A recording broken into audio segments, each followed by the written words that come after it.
Hello everybody and welcome to the IEP Live Learn Lunch, and thank you for taking the time to spend your lunch with us today and learn some more about what is a really important topic at the moment. We're joined by Kevin from Big Dog Little Dog, who's going to be looking at helping us today look at unemployment and depression. So with no further ado, I'm going to pass you over to Kevin, who's going to take us through today's session. Brilliant. Thanks, Helen. And hello, everybody. Welcome to the session. I'll just bring the inevitable slide deck up and away we'll go. Before we get underway, just some words about how the session runs. I'm going to aim to finish talking within 45 minutes. So we like to leave that room for Q&A at the end. This is a session where I want you to join in. So if you've got a mobile phone handy, please grab it. I'm going to give you a web address to go to in a moment. If you haven't got a mobile phone handy and you're adept at switching between windows, you can use a computer browser to go to it instead. Why should you go to it? Because we have one of our very prestigious It's a Dog Thing t-shirts up for grabs today. So one lucky participant is going to own one of these things, skillfully modeled there by Lucy Dunleavy from LearnBox. So if you want to win one of these t-shirts, and the only way you get one of these t-shirts is by winning it, grab your phone or your internet browser. I'll give you that link in a moment. So do keep your mobiles on, but if you can check it's silent or vibrate, please. You will need that if you want to participate. Any questions throughout the session, pop them in chat and Helen will throw them at me at the end. If you do have a burning question, then feel free to interrupt me. Helen says we don't give slides out, but if there are any individual slides where you think actually the contents of that would be useful, I'll give you my email address at the end. Drop me a line. So, mobile phone, grab it, open the internet browser, please, and go to that address, wooclap.com/IEP webinar. Just so you know what's going to happen here, we're having a bit of a competition throughout this webinar. I'm going to ask you questions. And as the question appears on our screens, it also appears on your phone. Your answers are completely anonymous. It will ask you for a username, and that's just so that we can see who our top 3 are when we get to the end of the competition. So open your phone browser, wooclap.com/IEP webinar, and it should ask you for a username. Once you submit that, it will say something like, heads up, there's no vote in progress at the moment. If you don't want to participate on it, it's not mandatory. If you are having any issues going to the site, usually that's either because the person hasn't got their data turned on or it's a typing error. wooclap.com/IEP webinar. And every time I ask you a question, you will see that address at the top of the screen. So let's kick off with a quick one just to get you on WooClap and get you working. On your phones now, it should have magically changed to asking you to say hello. So I've already put afternoon in there. Can you just say hello in there, please? However you want to say it, just check in with us and make sure the platform's working okay for you. As you can see from mine, you can include smileys. Someone else is already on it. Nice one. Just to get you safely connected to WooClap and get you inputting for the first but not the last time. Just to say again, if your phone isn't going there, usually it's one of 3 reasons. Your data isn't on, you've spelt that address at the top wrong, or you've got an iPhone. And if you've got an iPhone and it's not working, you can always use Chrome. So I'll give it a few more seconds. Let's get a few more intros in there and then we'll get underway.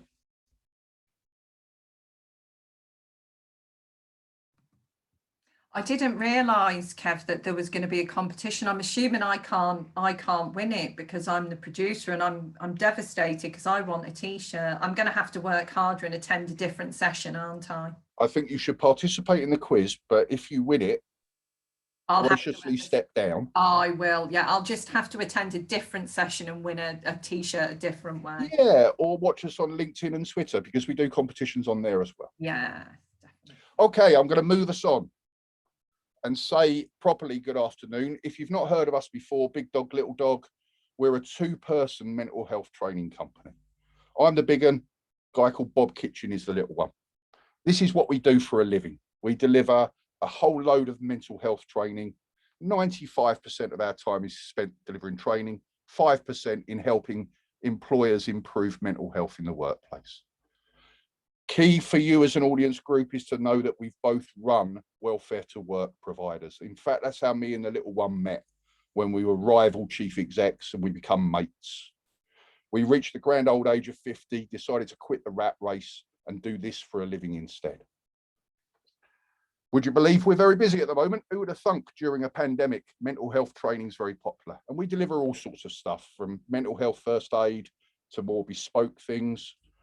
Last year, we were really proud to launch England's first ever short qualification in suicide prevention as well. Now, I don't usually introduce myself. I usually leave it as just us, but I am just going to mention me briefly because I'm going to use me within this webinar. So I haven't always looked this boyishly good looking. There's me as a young boy, born 80 days after England won the World Cup. A rich occupational background. Career highlight, that's me nearly standing on the Queen Mother. So I was an electronic engineer via an apprenticeship, then a copper, security specialist, publican. And running a horrible pub in North London back in '95, my whole world came crumbling down. I had what we'd call a nervous breakdown and got a diagnosis of severe depression. And that wrote off 7 months of my life. What turned my life around was Barnet Job Centre. Let me know I was due my 6-month review. Went into Barnet Job Centre, and one of the advisors in there said, "Do you want to go on this IT course?" I went, "Yeah." He said, "I'll give you an extra £15.40 a week on your benefits." I said, "Sign me up." And off I went to this course. 2.5 weeks later, they gave me a job as an IT trainer. And that was 25 years ago this coming October. I've been in the sector ever since. I will use some of my experience of depression to inform today, but big caveat on that, please. I don't epitomize depression. I can tell you my story, but it may be very different for other people. So let's get back to Woo Clap. Let's see if you can start winning some points for this here quiz. Let's see what you know about depression. Your screen should have changed again to a true or false question. If it hasn't, just shove your thumb in the middle of the screen and drag it down to refresh it. Simple true or false. Depression and low mood are the same thing. Is that true? Choose true or false and then tap on the submit button, please. And I can see at the moment 15 people are connected, and out of those 15, 12 have answered. I'm one of those people, so I'm not expecting all 15. Let's see how you're voting. At the moment, you're all going false. Oh, there'll be some egg on your face if it turns out that one's true. Correct answer is indeed false. So let's always bear in mind, please, that low mood is a normal, natural, sometimes useful human emotion. And what differentiates low mood from depression is a low mood that will not shift, is persistent. Well done on that one. Here's your second question. Is this true, higher or lower? 9.5% of people in this country report having been diagnosed with depression. So this isn't from clinical records. This is people saying, when asked, yes, I've had a diagnosis of depression. Is it true? Is it higher? Is it lower?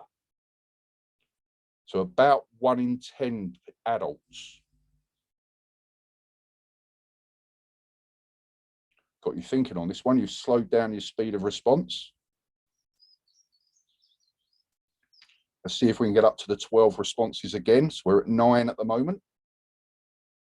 Once we hit double figures, I'll see how you're voting. I'll give it a few more seconds, being conscious of time. How are you voting? So the majority of you are saying it's higher. Correct answer is indeed higher. What we know from that data, something called the Adult Psychiatric Morbidity Survey, is that 24% of women and 13% of men report having been diagnosed. So that's 1 in 4 women and 1 in 8 men. Of course, what we're not saying there is that women are twice as likely to have depression as men, because we know women are more likely to talk about it, to open up about it. But even that 13% is a very high number when we look at diagnosable disorders. Thank you for that. Different type of question for you. About how many people in the world live with depression? This is a big number. So this time you've got to type a number in. No decimal points, it's a whole number. Make sure you get your number of zeros right. That's going to really matter. About how many people worldwide live with depression?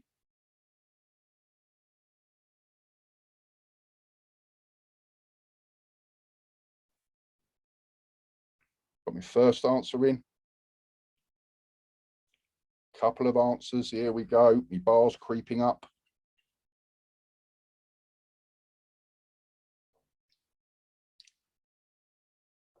Remember, your answers are anonymous. So if you think your answer is a stupid answer, no one will know that it was yours.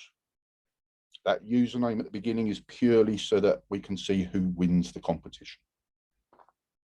If you don't know, if you've got no idea, have a stab. Let's see how it's going. I've got some very broad numbers. And I decided to give a point here if you're within 50 million of the right answer, because the right answer is 300 million people.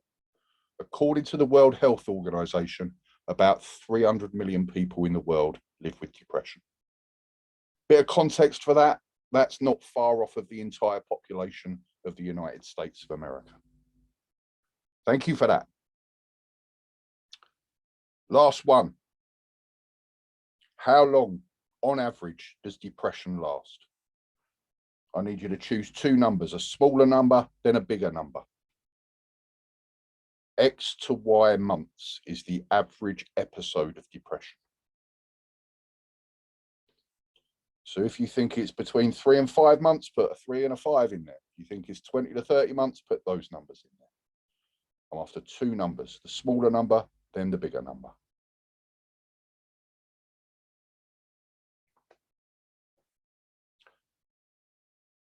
Good stuff. Let's see how you're voting. 6 to 12 is a very popular answer by the looks of things. Correct answer is between 6 and 8 months. So actually, when my life was crippled for 7 months by my severe depression, it was actually an average episode in terms of length. So thank you for that. Some points scored. We'll come back to the quiz shortly when we consider unemployment and depression. If we think about what is depression, here's the proper clinical definition. And I'm not going to spend time on this. Bottom line is you need 2 of the top symptoms, 2 of the rest. And it needs to last at least 2 weeks. That is the way that a clinician will decide whether or not you have got clinical depression. What about my experience? My experience of depression, this is how I knew I was depressed.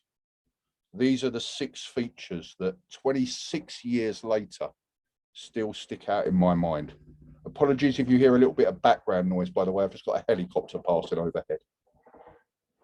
Good old rural Hertfordshire.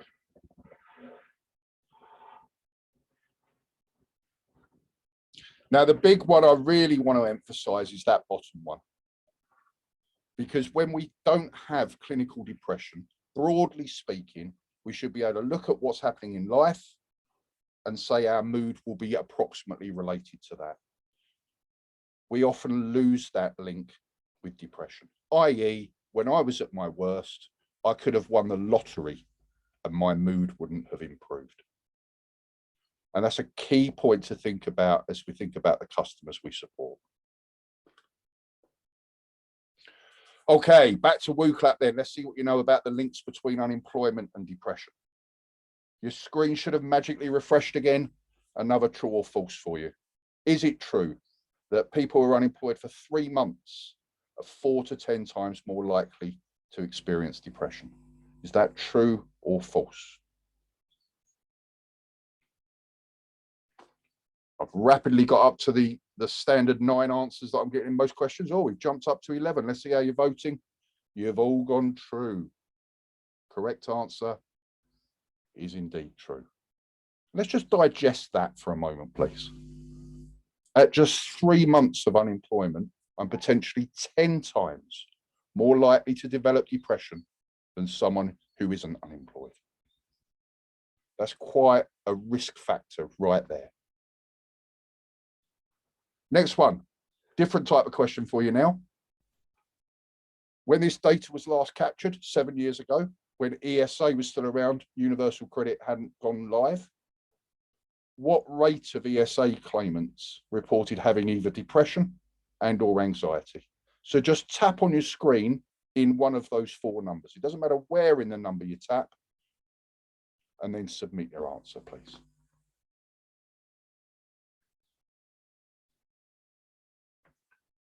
How are we looking?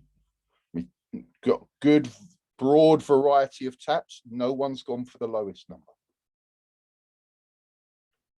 Those who went 2/3, bang on. Again, let's just consider that question and the answer for a moment. What percentage of ESA claimants have got depression and or anxiety? 2/3.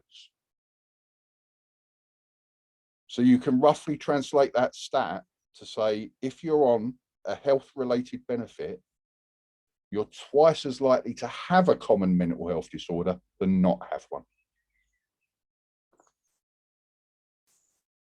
Last one for this part of the quiz, true or false? Does suicide risk typically peak at the 6-month stage of unemployment? Is that true or is that false?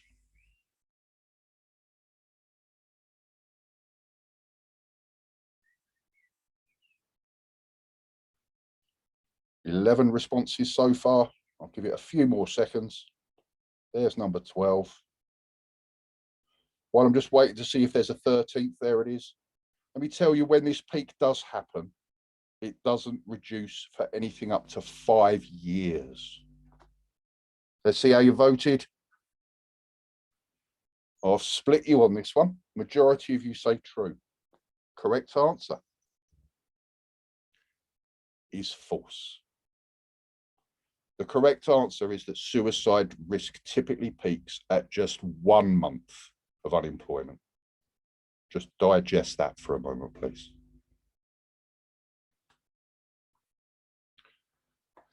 Okay, I'll move on from the quiz. We will have the last phase of quiz questions near the end, so you've still got a chance of winning that t-shirt. So why does it suck? What I've come up with here is 8 factors that can cause depression because of unemployment.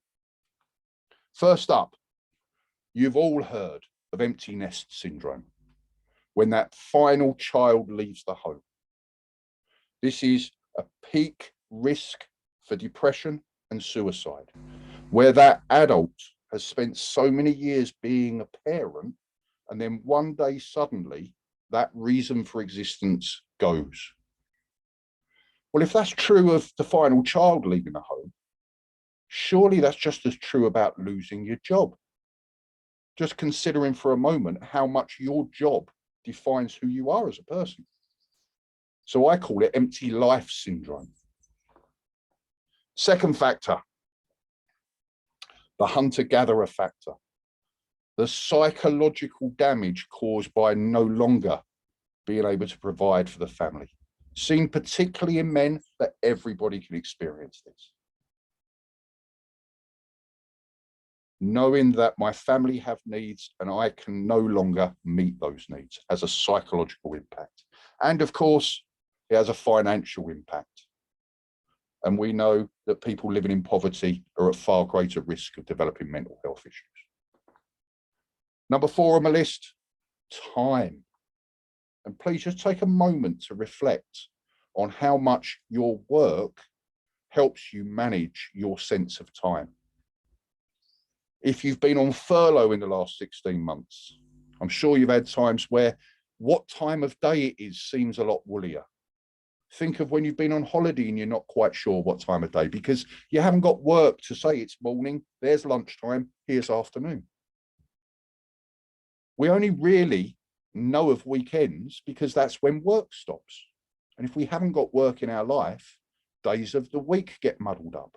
Again, think back to when you're on holiday, you're not sure what day it is. And then annual leave. We look forward to a point in time where we have a break from work, which we don't have with unemployment. Number 5, work is an escape from the stresses of home. Home is an escape from the stresses of work.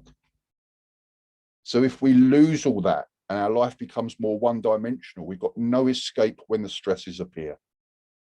And that can have a significant impact on our mental health. I'm sure many of you will have felt that working from home over the last 16 months. Number 6, the social aspect of work. And just have a think for a moment about your contacts list, your friends, how many of them you met through work. We've had people on courses who met and married through the world of work. If that's suddenly cut off, that social isolation risk really jumps up. Apologies for number 7. I'll let you guess what it means. Yep, it's ego. And linked with that, shame. So ego, that internal sense of failure, shame, that public sense of failure, depending on what community I'm a part of. So we've got 8 factors here that all increase risk of depression, all caused by unemployment. Really want to make this point about how we all view the world in slightly different ways. You'll see my graphic there. We've got 2 people looking at the same thing, but seeing very different things. And the reason I wanted to put this slide in here is because advisors will often say something with the very best of intentions, believing it must be positive in nature. How that is actually interpreted by the person who is living with depression can be very different. So you might say to me that what I'm actually thinking is that. We might have really strong employer links and know that an employer will really rate the person in front of us, but actually they've already decided that no employer wants them. You might see all the employable facets of the person and know from your experience that they're actually a really employable, good quality candidate. But inside, the thought processes might be very different.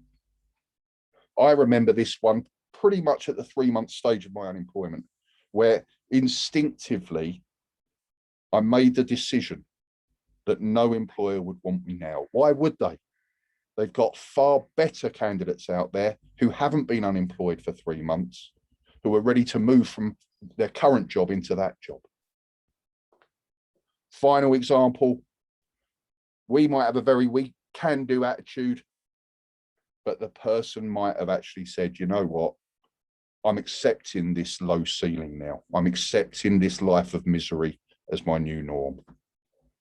So it's incredibly important that we explore just how someone is thinking about unemployment, life, and the future. 25 years in the sector, what are the most common mistakes I've seen? I've got a top 5 for you. At number 5, thinking the person sitting in front of you right now is how they are 24/7. And we all know the phrase about high functioning. You might have someone sat in front of you who is super positive. That doesn't mean that's the real them. Number 4, depression very often leads to really low or no motivation. So setting any goals for some people at that stage of their depression might be a waste of time. And certainly making sure that the person is involved in setting those goals. We're not forcing goals on someone. A goal that seems really straightforward to you might be a major challenge to someone living with depression. At number 3, the opposite, doing everything for the customer. This is disempowerment. And one of the things we need for really good mental health is a sense of ownership of our lives. And we do have aspects of our society, and I'm thinking particularly around people with severe health conditions, where they might be put in supported housing and someone comes around a couple of times a day and does everything for them. That's such a self-defeating system. We need to make sure we give people some control over their future. Number 2 on the list, one that we're all guilty of sometimes, using that phrase at least. When someone is telling us about the bad things in life, the pain they're going through, the numbness they're feeling, we too easily look to remind them of the good things they've got in life. And I'm not saying don't do it, but it needs to be done skillfully. Gratitude lists can be very powerful, but the foundation of that must be that the person realizes what's good in their life, not that they're told it. Next time you use those 2 words, please stop yourself before they come out of your mouth. Number 1 on the list, if we think that someone getting a job will sort out their depression, if it is seen as a solution, as an absolute, just need to get them a job and everything else will sort itself out. That may be the case for some people. It certainly isn't the case for many others. So what might help? And I emphasize the word might. Again, this is my perspective. First of all, hopefully we're getting a sense of this from what I'm saying. We need to understand the person's attitude as much as their employment needs. We know that if the attitude is right, everything else can follow. Secondly, if you look at CBT as a form of therapy, the preferred therapy in this country, very effective therapy when it's delivered well. CBT is based on these 3 principles, A, B, C, and I'll introduce them to you. So the whole way that CBT works is to recognize that in life, first of all, something happens, then we apply our beliefs and our thoughts to it. And as a result of that, we act and we feel. I'll give you a non-welfare to work example of this, and then I'll give you a welfare to work example. So first of all, something happens, a little thing called COVID that's been going around the last 16 months. With everything that's been going on with COVID, for many of us, we thought, I could catch this and die, or I could catch it, give it to someone else who will then die. So as a result of looking at it that way, we take practical actions to minimize the chance of catching the virus. As a result of that, we're wary of the virus, but we feel somewhat comforted that we're taking appropriate measures. Look at that from a different angle. COVID happens. For some people, and you're increasingly seeing these people in the shops, it's been around 16 months, I haven't caught it, so I'm not going to catch it now. I don't know anybody that's died from COVID, so what's the chances of me getting it? So that very different way of looking at the event can lead to a very different consequence. So these people don't take measures, and of course they're increasing the risk of hospitalization, potentially even death. So how we process the things happening in our life are as important and sometimes more important than what the event itself is. And I just want to give you 2 examples from our sector on this. Example 1. Customer keeps applying for jobs, but keeps getting rejected. Now, the negative view on that might be that they reach a point where they say, what's the point of applying then? No one wants to give me a job. And if that's the belief they apply to it, that's likely to happen. and look at the emotional consequence there on their mood. Whereas often with our help, we can get people to think about it more in a more balanced way.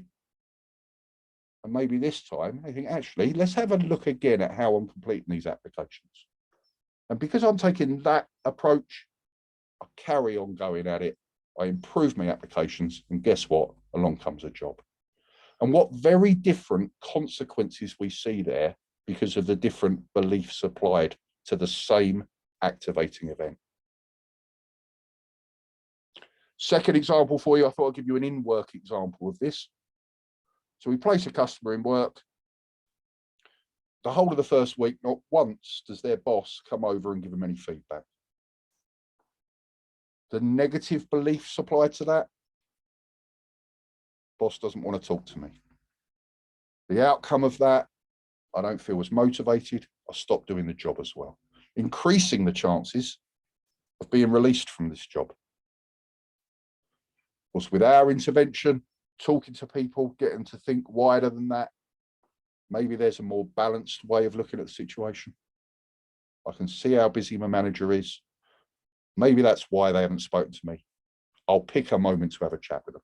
And then sure enough, when we sit down, we actually find out that manager thinks we're doing such a great job, we didn't need to be spoken to. So how we perceive an event, how balanced our thinking is, has a massive ramification on the outcome. So let's use that approach, and let's not call it therapy, it's not, but recognizing that if we can capture the negative beliefs when they're happening here, because they come automatically with depression, and help people look at it in a more balanced way, we can change the future with them. Back to that list, a couple of other tips.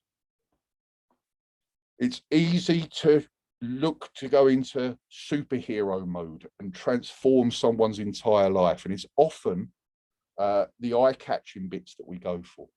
If the person's living with depression and they've accepted failure, actually, if there are any small wins that we can achieve early doors, that can change my entire way of thinking about the service you're offering me and about my future prospects.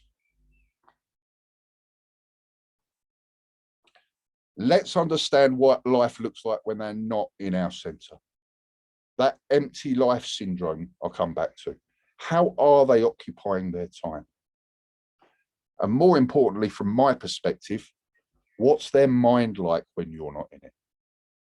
I mentioned earlier, the person might be super positive when they're in front of you.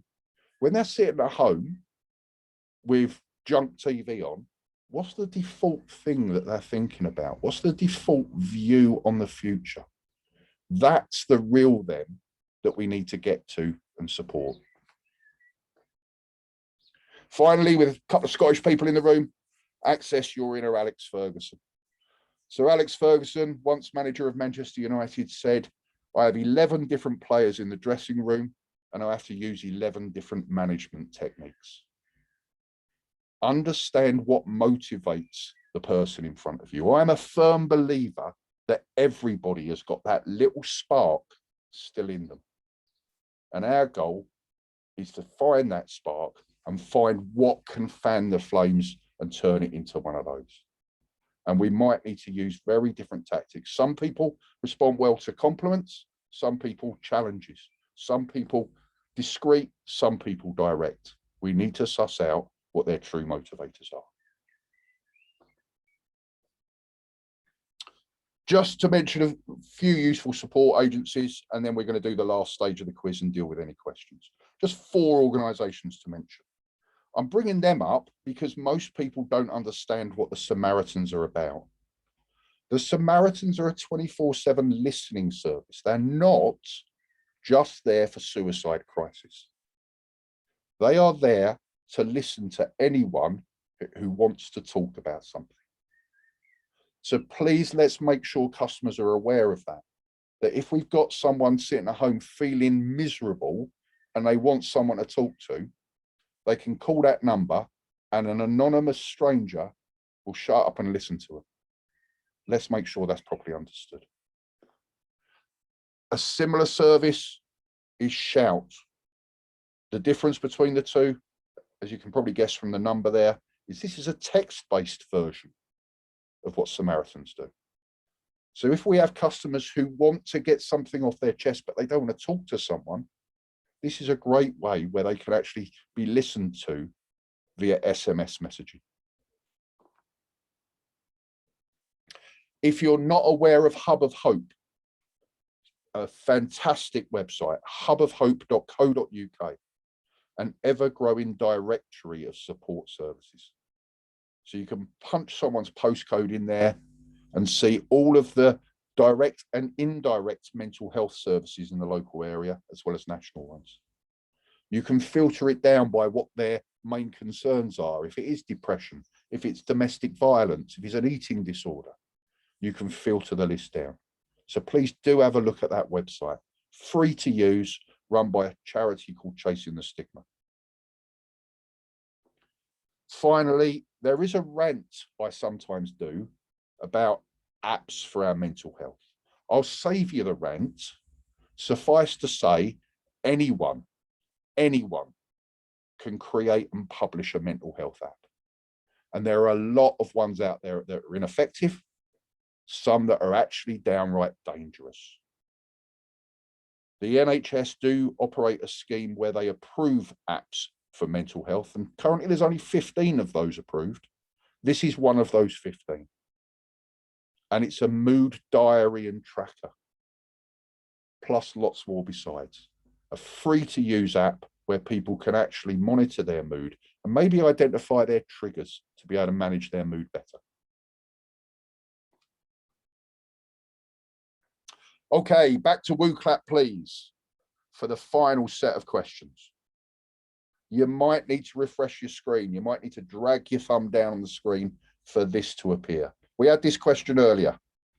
People who are unemployed for 13 weeks are 4 to 10 times more likely to experience depression. Do you remember, was that true or was it false?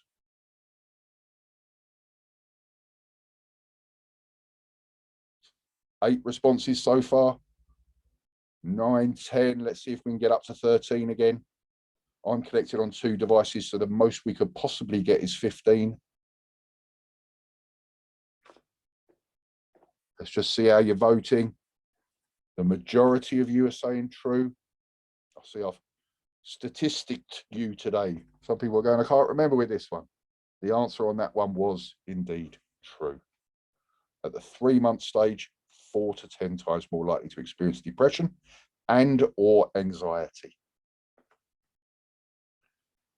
Next up, do you remember this one? 2014, what rate of ESA claimants reported a common mental health disorder? Tap on what's the right zone and let's see how you vote. I've got me 13 already. Dun-dun! It's amazing how a visual is so much more memorable than a number. Bang on, well done.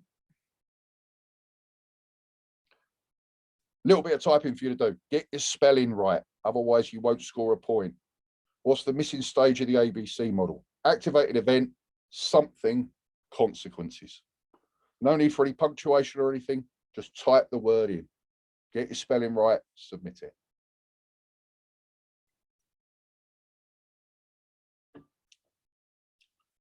So that middle stage, what's the missing word?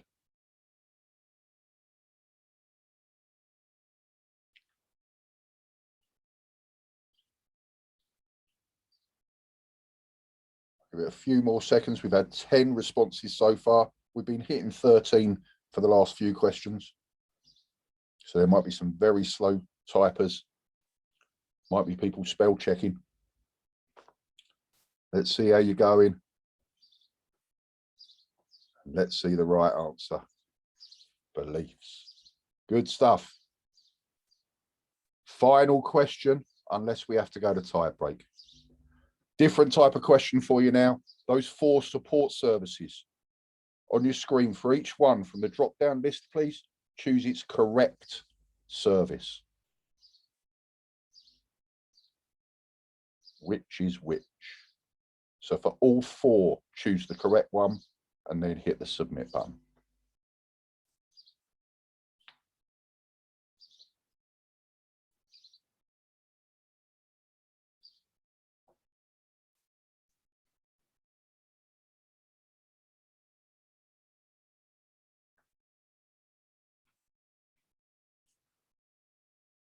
This one can take a little while to scroll down and choose your ones, so I'll give it a few extra seconds.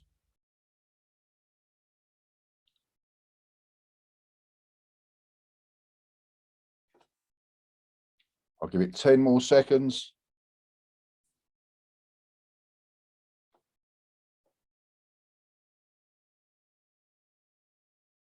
Cool, answer 12 snuck in there. Correct answer is that.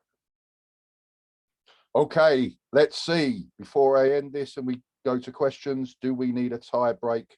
Let's see the top 5 scorers. And we have an out-and-out winner. And I'm going to take that as Rach, not. Congratulations. I'll come out of the slides. Congratulations to R8, not. It is Rachel, not. Well done, Rachel. Here's what I need you to do. I need you to drop me an email, please, with what size t-shirt you want. Do you want fitted or standard? And what address you want it sent to. Either drop me an email, I'll put it in chat, or drop it to me in chat, however works best for you. Helen, I am done with the slides. Back to you.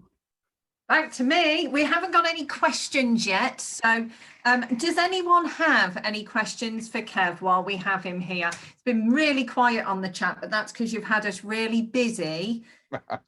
The quiz, which was great, and also I think people were just enjoying taking in the information in the meantime. So just giving everyone a chance now to ask any questions. I think it's a really good opportunity to ask the questions that you may have. If you want to do it anonymously, you can send me a private message or you can pop it in the chat now, and we'll put them to Kev while we have him here. I've got one from Tony Joe who says, does the Hub of Hope cover Wales? Yes, it does. Yes, it does. That's simple and easy. Right. I say that with confidence because we deliver training for a domestic violence charity in Wales and we've showed it to them. Okay, fantastic. So we know that happens. Rachel's excited about a t-shirt and says thank you. Good. I'm very jealous. That's okay though. I am going to be my goal now is to win one of those. Any other questions while we have Kevin here? Interesting, you were saying about the apps, Kevin. Last week's Live Learn Lunch, we were looking at advice that helps and advice that harms, and we were talking about the number of apps that are out there that have no research behind them and are really quite dangerous.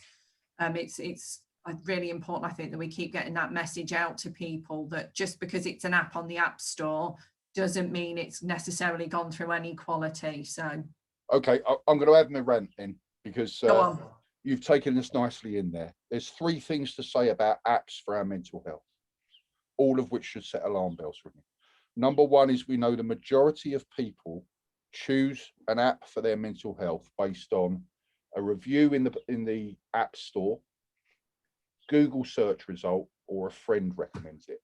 Very few people use a mental health app on the advice of a medical professional.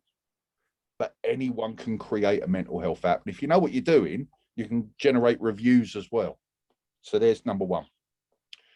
Number 2, back in 2017, the 25 most popular apps for stress and anxiety on iPhones were examined to see if they met clinical guidelines. Out of the 25, none of them did. None of them. Because anyone can write a mental health app.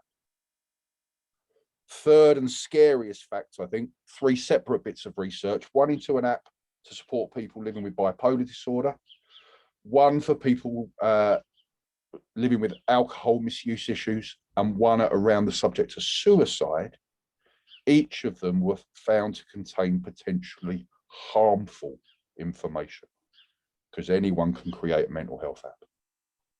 If you Google NHS approved mental health apps, you can go to the official site and see the 50. Excellent. I'm not saying only use those 15. There are some from very credible organisations who just haven't gone through the approval process. But that's your safe place to go to. Excellent. Yeah, definitely. I know we've spoken about it before, but I think it needs mentioning again, doesn't it? Because as you say, people look for ratings and it's just not that reliable, is it? So we've had questions in now. So Bobby says, what is the Twitter/Facebook site names? for what? I was thinking that myself. So Bobby, maybe you can pop another question in there just to elaborate a little bit. If you're desperate to follow me on Twitter, it's BDLD Kevin. There you go. There you go. That's it. That's it. Yeah, definitely. Definitely. Yes. Oh, yeah, because you did say to me I could win a prize if I followed you on YouTube and Twitter, which I do. So I need to be more proactive with that. To get you need to watch out. We had a competition. And when I get it, I'm going to wear it for a live learn lunch. Good. Have to come back and deliver it. So there you go. That's. I think I did see a question earlier. Can you buy one? No, you can't. No. Bob and I have one each because we own the company. The only other people on this planet who have that T-shirt have won it in a competition with us. You can't even blackmail me, I hope. So we'll get, don't worry guys, those of us who haven't won one, we'll just keep bringing him back and he'll do competitions and we'll work as a team and we will win them. So we have some more questions. Shabana, I hope I pronounced your name right. Do you have any stats relating to how employment helps people improve their mental health management?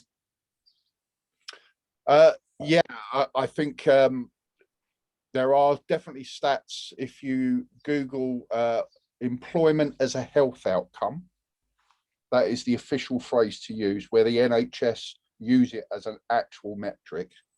I think more eye-opening is to look the other way and read the Marmot report, which looked at the links between health and socio-economic factors. And that really lays bare the risks that poverty, including unemployment, bring to both our physical and mental health. Okay, thank you for that. So, and again, guys, if you haven't had time to write that down, it will be in the recording. So I'll get this up this afternoon so you have access to it. And Ali says there was a distinction earlier of women and men reporting they've been diagnosed with depression. Is this also a factor in the other stats? Length of episode, employment, more likely to experience, or suicide risk? And are there any other demographic factors useful to consider? There's a whole day's training. Yeah, let me give you the 75-25. And let me tell you 75-25 in three contexts. 75% of people who get in touch with mental health services asking for support are women. Only 25% are men. Second 75-25. 75% of calls to listening services like Samaritans are women. Only 25% are men. Last one, 75% of suicides are men. Only 25% are women. Spot the link within that. Yeah, it's sobering to just look at it from that point, isn't it, really? In terms of the second half of the question, there are many demographics we can look at. So things like age. We know middle-aged years are when most suicides happen, and we can apply a bit of logical thinking to that and identify things like, if my career ends, maybe that's when my marriage breaks up and I have to leave home and live all on my own in a dingy little flat. Maybe I'll get a diagnosis of a significant health issue. Range of different factors that come in. Geography matters. So we know, if I think about England and Wales, highest suicide rate is up in the northeast. Until recently, it was the northeast. Yorkshire and Humber have overtaken it. Lowest suicide rate is London. And again, applying logic to that. For years, London's had more job vacancies than unemployed people. Okay, most people haven't got the skills needed for a lot of those vacancies, but employment prospects are far better than in that northeast area, where there are some very male-dominated industries that have collapsed, like the shipping industry, like mining, where rural isolation kicks in as well. I could do an hour session just on demographic risk factors for mental health. You shouldn't say things like that, Kev. I'll be booking you in. Well, what I would say on that is we delivered 2 webinars for the IEP last year, both on the subject of suicide, both available on the channel. And if you watch the first one, the link between unemployment and suicide, I do go through some of those demographics then.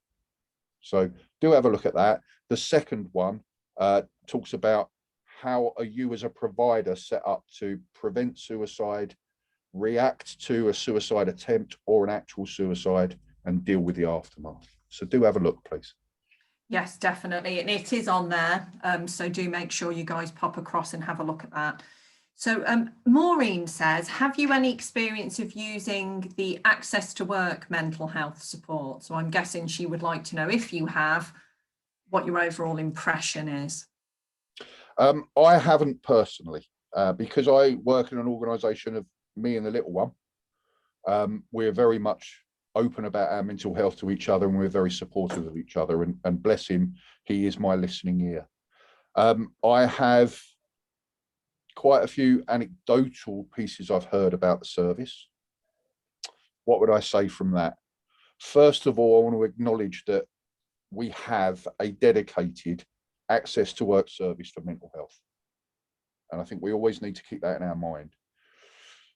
Some of the anecdotes I've heard suggest it's not perfect, and it might be quite away from perfect, but we have that service available to us. Okay. Yes, interesting. So, and now we've got some messages saying that it's been a fantastic session. So no more questions. If anyone has, you've got 60 seconds now to type a question in. But Jill has said, it's all great to hear, Kevin. I will certainly follow you on social media. Brilliant. Nanita said she had to leave, but thank you so much for an informative and engaging session. I've enjoyed it very much. Ali says, thank you. It sounds fascinating. I would love to attend that session. That was in reference to the demographics, if we ever had a chance to do that. Jodie says, brilliant, really informative. Thank you, Kevin. And Sam says, thanks, Kevin. Always a good session. And Sam, I would really echo that, as I've been saying to people over the last few weeks, as this session's been approaching. We always know we're going to get a really engaging, informative, light-hearted at the same time as serious session from you. So it's always a pleasure from my point of view to produce them. Leslie says, fantastic, Kevin, and so motivational. Penny says, thank you. I really enjoy your sessions. And Maureen says, maybe we should be feeding back to the mental health service to ensure we get the service that we need for people we work with, rather than the service that complies with the DWP process. Absolutely, I'm nodding along as I read that. I agree with you, Maureen. I can see that Kev does too. Rachel says, this has been such an engaging and interesting session. I've really enjoyed it. Thanks, Kevin. And Sylvia says, thank you. So I'll leave that there. Thank you, everyone, for coming. Kev, before I sort of close up, is there anything else you want to say at this point? Just that I initially sent Rachel my email so she could let me know, since she's the winner, but I've now put it in general chat. If you've got any questions or comments, drop me a line. It's not a hassle to deal with. And just so you all know, Rachel wasn't far off of 100%, so she really earned that t-shirt. Well done, Rachel. Well done, Rachel. No, that's great. And well done, everyone, for coming along and joining in and using multiple devices at the same time, which isn't always easy, as we know. So thank you very much for coming today, as ever, and spending your lunch on a Wednesday with me. And we're really thrilled to have you here for the IEP Live Learn Lunch. I know I say this to our members all the time, but those of you that are members, please do log this as CPD on your membership site, because you can count it as CPD. We've all learnt lots today. We've got lots more Live Learn Lunches coming up over the coming weeks. So make sure you're looking at your Learning Network Bulletin. We have Cognisoft joining us, one of our fellows from Cognisoft, Emma, joining us next week.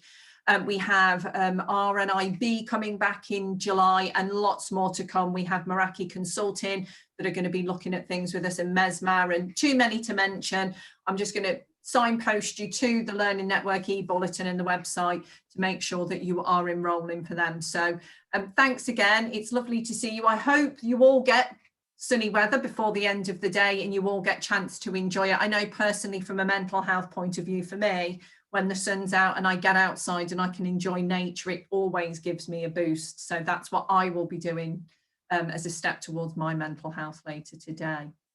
So thanks again, everybody, and we'll see you at the next Live Learn Lunch.